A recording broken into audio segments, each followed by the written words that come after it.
Pare, describe it to me nga. Ano ba nararamdaman mo? Persistent ba yan? Piercing? Nahihilo ka ba? Nasusuka ka? Ano ba yung headache mo? Parang pinipisa siya eh. And at the same time, nahirap akong makatulog. Well, pare, chronic sleep deprivation can elevate cortisol levels. Alam mo, pag mataas ang stress hormones mo, naapektuhan ng blood pressure mo, blood sugar, pati lipid profile. Alam mo, mas mabuti pa, magpa-CBC ka na muna, tsaka fasting blood sugar, pati na rin lipid profile. Rule out na muna natin yung physiological cause. Sa totoo lang, lagi ako nananaginip eh. Tungkol kay Rosel. Kagabi lang eh. Napanaginip ako si Rosel. Pero hindi maganda yung panaginip ko. Tinulak niya ako sa bangin. Dok, kitang-kita ko sa mata niya. Galit na galit siya sa akin. Actually, pare, alam mo, ako din. Whenever I scrub in, naaalala ko. Professional detachment only goes so far. Inuusig na rin ako ng konsensya ko, pare.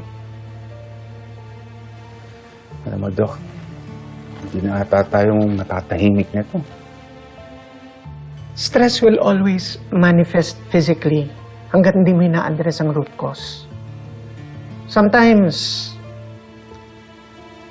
the actual cure is not medication. It's confession. Siguro pare, panahon na para aminin na natin ang totoo. Bahala ko namang gawin yan eh. Yun nga lang, hindi ko alam kung kailan.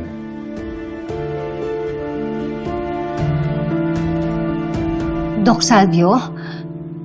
Sino po siya? Hindi niyo po siya kilala? Pero bakit nasa kanya yung batang hinahanap niyo? Hindi ko alam kung tamang pagkatiwalaan ko kayo sa mga nalalaman ko. Narcelia, hindi po ako masamang tao.